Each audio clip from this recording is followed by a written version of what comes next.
Good evening Europe und ein ganz besonderes Hallo an unsere österreichischen Zuschauer, die uns heute das erste Mal sehen. Es ist Pride Month und wir bei Go Queer feiern außerdem unsere 25. Folge.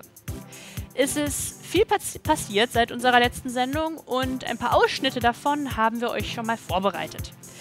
In den News haben wir unter anderem die Löschung des fragwürdigen Grindr-Filters nach Ethnien und Regenbogenflaggen an Österreicher Schulen. In den Tipps mit Robert haben wir Label Me, L-Bomb und noch ein paar andere Sachen. Aber zuerst neues Intro. Naja, nicht mehr ganz neu, aber nah genug dran. Robert?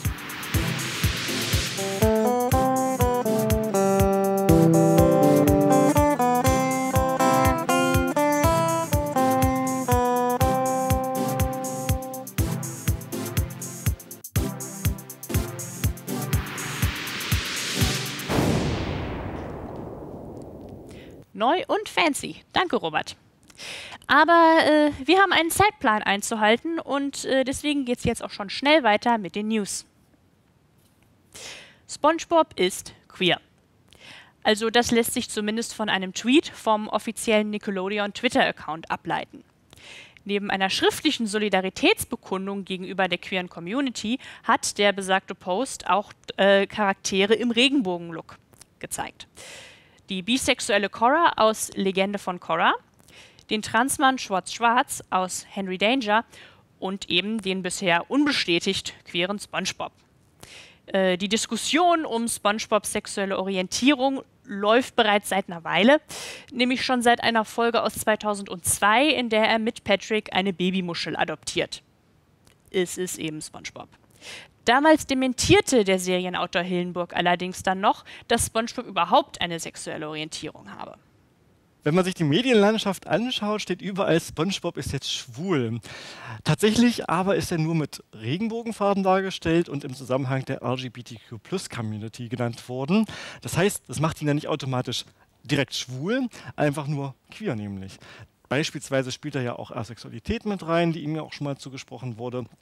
Gut, einige von euch brauchen vielleicht einen schwulen SpongeBob zur Legitimation der eigenen sexuellen Identität, nach dem Motto, ihr mögt SpongeBob, ja, SpongeBob ist schwul, ich bin auch schwul, mögt mich also auch. Aber ihr verdient es auch so gemocht zu werden, egal ob SpongeBob nun schwul ist oder nicht. Man sollte die ganze Sache nicht so engstirnig sehen, offen für alle sein und man kann zum Beispiel auch eine Regenbogenflagge zeigen, ohne dass man selbst automatisch schwul ist. Wer käme denn schon auf die Idee, wenn zum Beispiel vor einem Rathaus eine Regenbogenflagge gehisst wird, dass der Bürgermeister schwul sei? Wobei, wenn ich an Rostock denke, oder Jay? Ja, Rostocker Rathaus hat aber eigentlich gar keine Regenbogenflagge. Die dürfen sie nämlich jetzt nicht hissen. Diese Anordnung stammt vom CDU-geführten Innenministerium von Mecklenburg-Vorpommern. Überrascht jetzt, glaube ich, niemanden. Und als Rechtfertigung wird angeführt, dass die Beflaggungsverordnung von Mecklenburg-Vorpommern ausdrücklich die Europa-, die Landes- und die Bundesflagge zu besonderen Anlässen zulässt. Der Rostocker Oberbürgermeister Matzen, der ist parteilos, wollte gerne, dass eine Flagge gehisst wird, aber die CDU hat ihm das eben verboten. Das hat die CDU in der Vergangenheit schon häufiger getan, mit Verweis auf die staatliche Neutralität. Zum Beispiel in 2015 in Sachsen oder in 2017 in Cottbus. Mit der staatlichen Neutralität ist dann wohl gemeint die Neutralität gegenüber der Frage, ob wir queere Menschen denn auch Anspruch auf Menschenrechte haben. Das erinnert mich an die ganz langen Debatten um die Regenbogenfahne in Magdeburg, wo wir hier unser Studio haben. 2011 gab es dann das allererste Mal, wo eine Regenbogenflagge vor dem Rathaus gehisst wurde, quasi über 10 Jahre, nachdem es den CSD ja schon in der Stadt gab. Und vielleicht ist das noch ein übertriebener Gedanke, aber dass jetzt schon wieder über Regenbogenflaggen diskutiert wird, kann auch ein Zeichen dafür sein, wie möglich doch auch ein Rollback erscheint. Also, dass beispielsweise Gleichberechtigung und Rechte für queere Menschen eventuell durch bestimmte Kräfte wieder zurückgenommen werden könnten. Ja, wenn man den Gedanken jetzt ganz schlimm weiterführt, könnte man meinen, erst hängen keine Flaggen mehr, später dafür wieder queere Menschen am Mast. Kein schönes Bild. Aber bezüglich Rückschritte haben wir später mehr. Jetzt kommt erstmal was Positives. Das Schweizer Parlament hat nämlich für die Ehe für alle gestimmt. Seit 13 Jahren ist es in der Schweiz möglich, eine Lebenspartnerschaft eintragen zu lassen.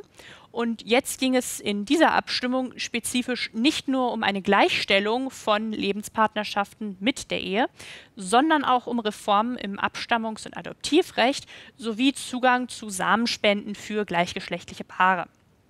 132 von 197 Parlamentsmitgliedern haben dabei für den Entwurf gestimmt.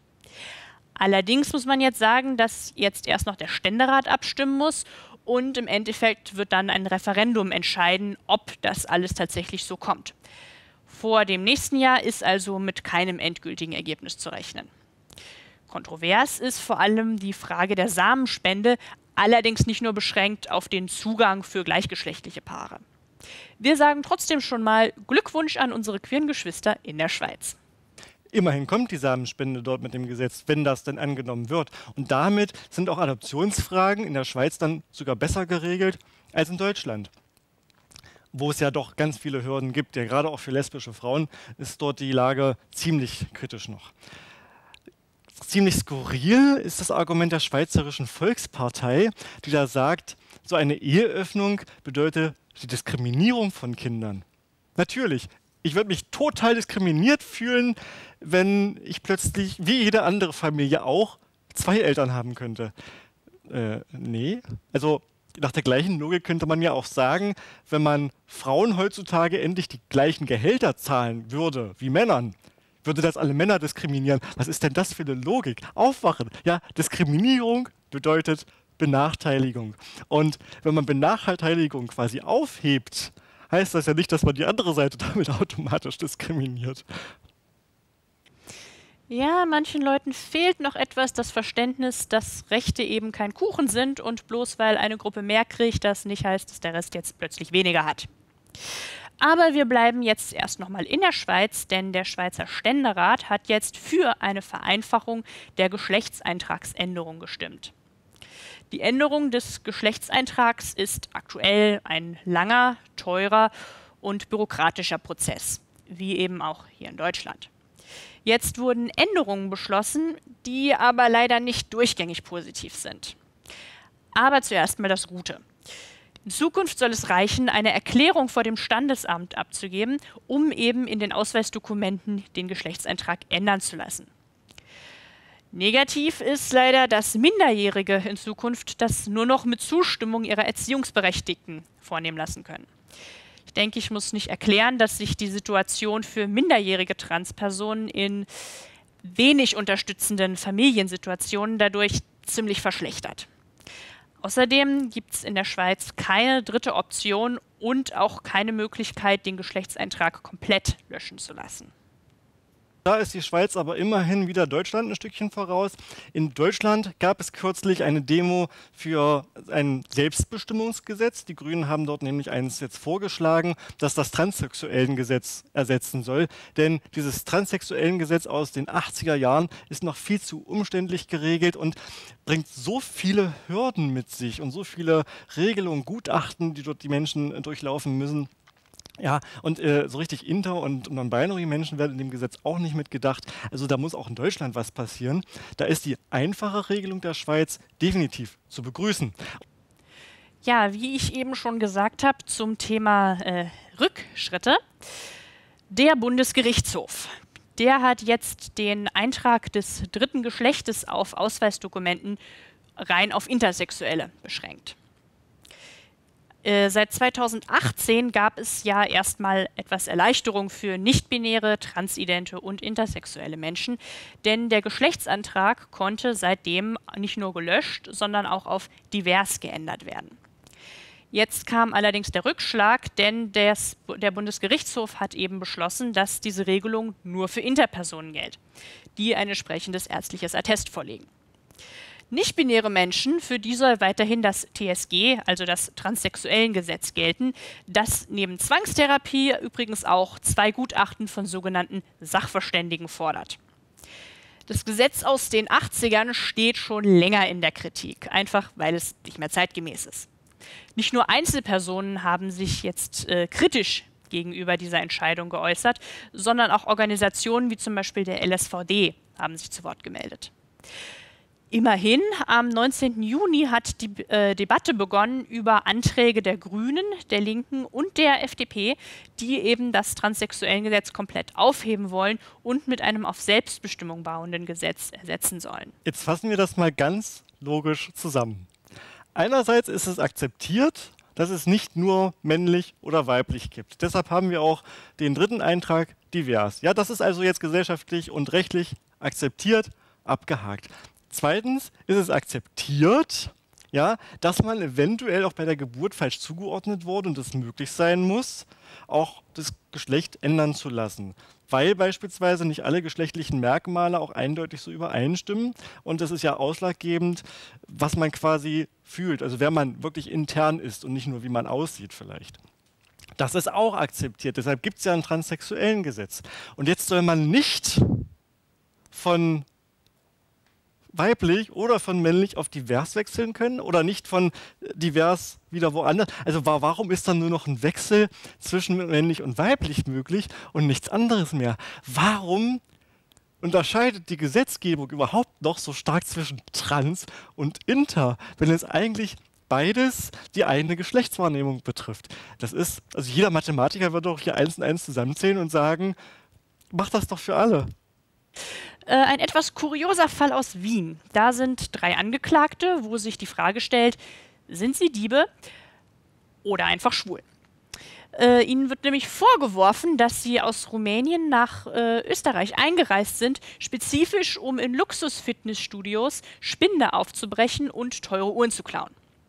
Die Verteidigung sagt jetzt, dass die Männer in den Fitnessstudien gewesen sind, um andere Männer anzusehen und eventuell kennenzulernen.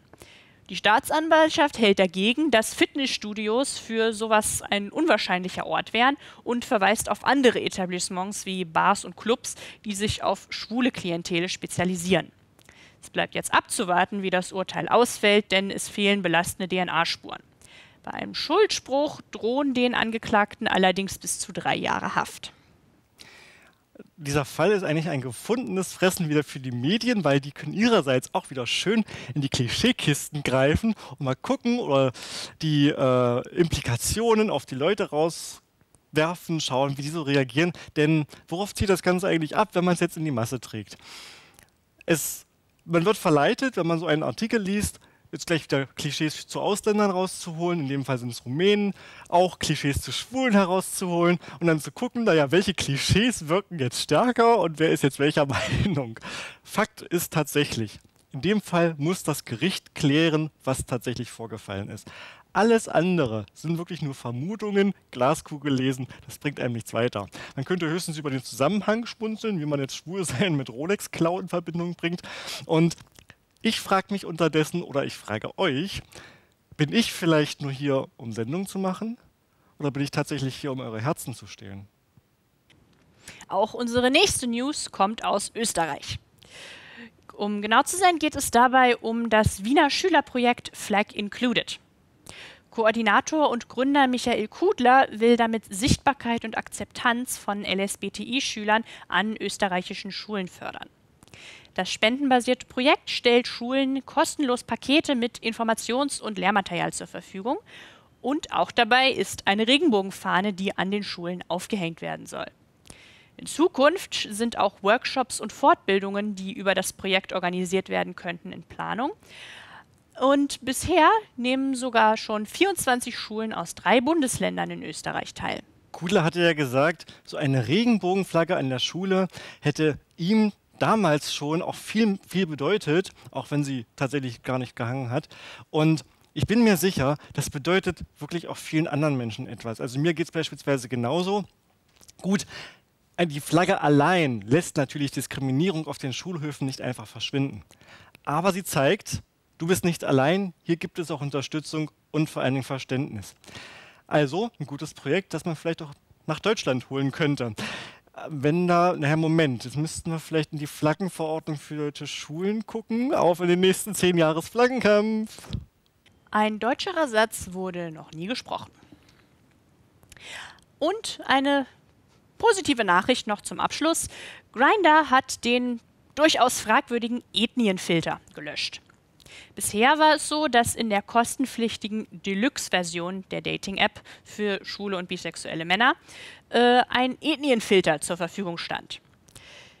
Der ist relativ einfach als ein Symptom des Rassismusproblems in der schwulen Community zu erkennen. Das wird auch in Anmerkungen wie keine Schwarzen oder keine Asiaten auf so manch einem Dating-Profil immer mal sichtbar. Grindr hat nun anlässlich sowohl des Pride Months als auch der aktuellen Demonstrationen der Black Lives Matter-Bewegung ein Statement gegen Rassismus herausgegeben. Im Zuge dessen wurde dann auch der umstrittene Filter entfernt. Und insbesondere haben sie dann nochmal darauf hingewiesen, dass die Bewegung für queere Rechte in den USA ja eigentlich auf die Stonewall Riots zurückführen ist. Angeführt von schwarzen Transfrauen. Jade, du hast es ja bereits gesagt, auf Datingportalen tendieren die Menschen viel zu schnell dazu, gleich zu diskriminieren. Wie oft ich dort lese in den Profilen, keine Alten, keine Fetten, keine Transmenschen, keine Asiaten. Das klingt gar nicht schön und rückt viele Profilinhaber gleich in ein schlechtes Licht. Grindr ist da nicht die einzige Plattform. Ich würde vorschlagen, redet einfach miteinander. Warum muss Dating gleich so effizient sein, dass man filtert? Zum Beispiel kann ja der Charakter auch über bestimmte Sachen noch hinwegblenden, beziehungsweise auch eine Person wieder in einem besseren Licht darstellen. Also alles in allem gilt, sei kein Arschloch, auch bei Dating-Apps. Ich hoffe unterdessen, dass ein ganz bestimmter anderer Filter nie eingeführt wird. Ich glaube nämlich, wenn es einen Influencer-Filter gäbe, dann lande ich auch nicht mehr auf so vielen Trefferlisten. Mit Grindr hat auch Leo so seine Schwierigkeiten oder Abenteuer. Und worum es da genau geht, das hört ihr jetzt in den GoQueer-Tipps.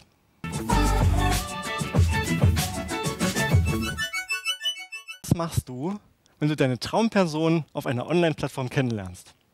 Anschreiben? Heimlich vergöttern? Vielleicht sogar stalken?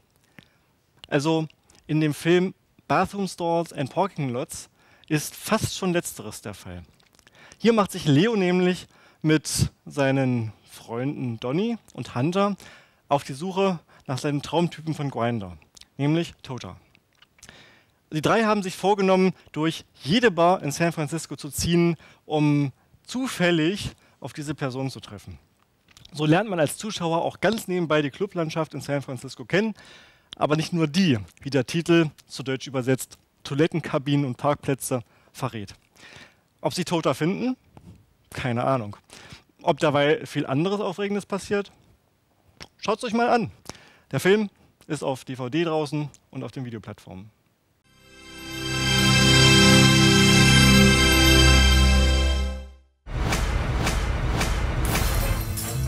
That's this guy, Tota. I'm with you, man. Let's find this mother. It's quite the opposite. What do you mean? I like this guy.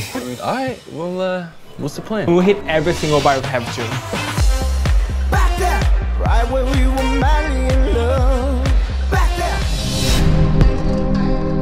Every time I go out with Donnie, crazy, stupid happens. It's like every time. People harm us in ways that we don't even realize. Because we met each other on Grindr, there's this stigma preventing us to be more than just buddies. But they're not buddies. No, dude, we have so many options that sometimes we forget how good it feels to have only one.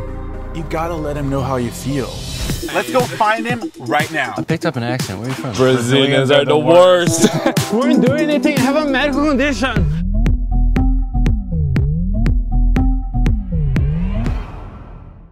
Ihr kennt sicherlich die Metapher, eine Bombe platzen lassen.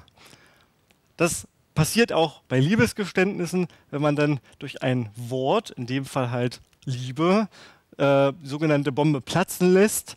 Und in dem Fall spricht man sogar von der L-Bomb. Doch was ist, wenn das L diesmal für etwas anderes steht als Liebe?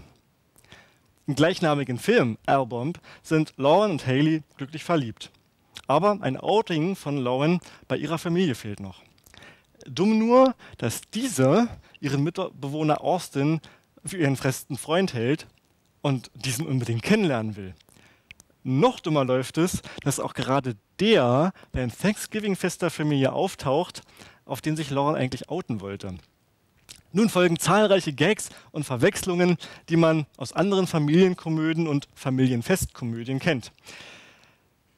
Zum Mitlachen könnt ihr euch den Film aber ab 10.07. per DVD holen oder auf Video on Demand reinziehen.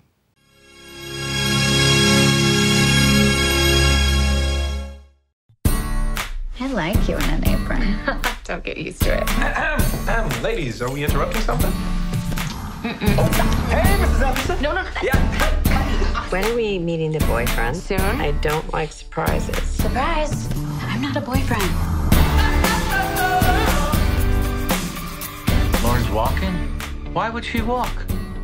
I have no idea. Who walks? What are you doing? I'm trying to come out. On Thanksgiving, yeah, that's pretty crazy. Austin! Okay, I understand. Oh no, Austin! what's Austin doing here? Oh, he just surprised us. You're the one that turned my daughter vegetarian? No, actually, she turned me. She doesn't eat meat, but she eats pie. Kids these days think they can have their gluten-free cake and eat it, too. Thanksgiving's all about thanks and truth. And forgiveness? Mostly, it's about coming home and coming out. You don't tell me anything anymore. I tell you things, Mom. It has always felt like we're in a relationship. It always feels like we're in one. What are you doing? You should have told me. I love you. I love you. I don't care what you do in your own personal time, but you don't bring the side dish with a main course home for the holidays. We're not dating. You better be dating if you're sleeping with my daughter. Happy Thanksgiving.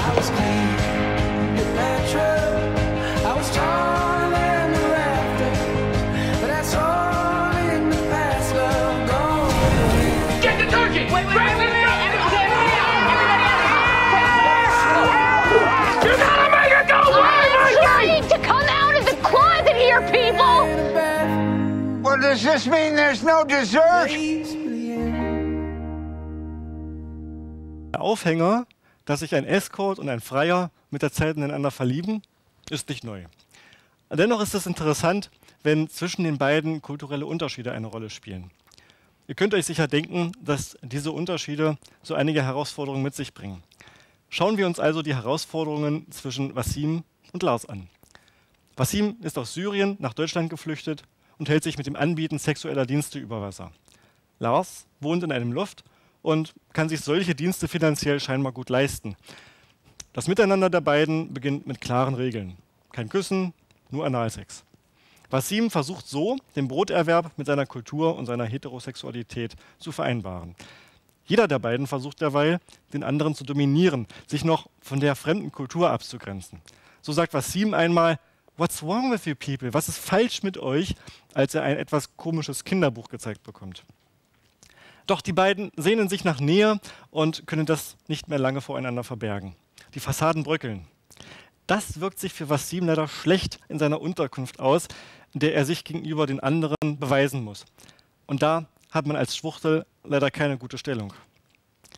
Wir haben hier also einen Film, der sicherlich Verständnis gegenüber geflüchteten Menschen aufbaut und Einblicke gibt, wie ihre Lebensrealität hier in Deutschland aussieht. Schaut ihn euch an. Unsere Empfehlung habt ihr. Zu sehen gibt es ihn auf Vimeo. Is that shit on his head? Yeah. He's a shithead. Es kommt vom kleinen Maulwurf, der wissen wollte, wer ihm auf den Kopf gemacht hat. Go for it, it will cheer you up. What's wrong with you people? I don't get it.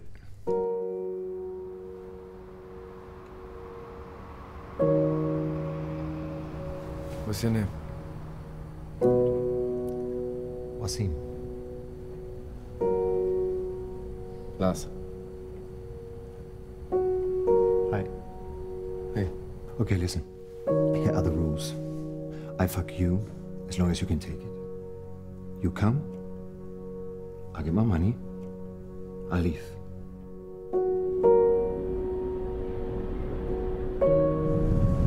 You have a license? Kind of. What does that mean, kind of? You have a license or Yeah. why not?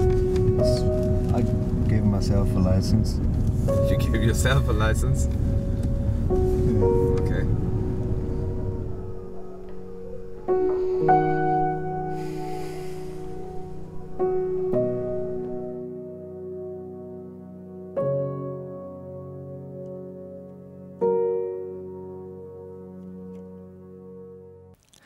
Wir hatten vorhin das Thema der Klischee-Grabbelboxen und auch gegenüber Schwulen gibt es natürlich viele Klischees.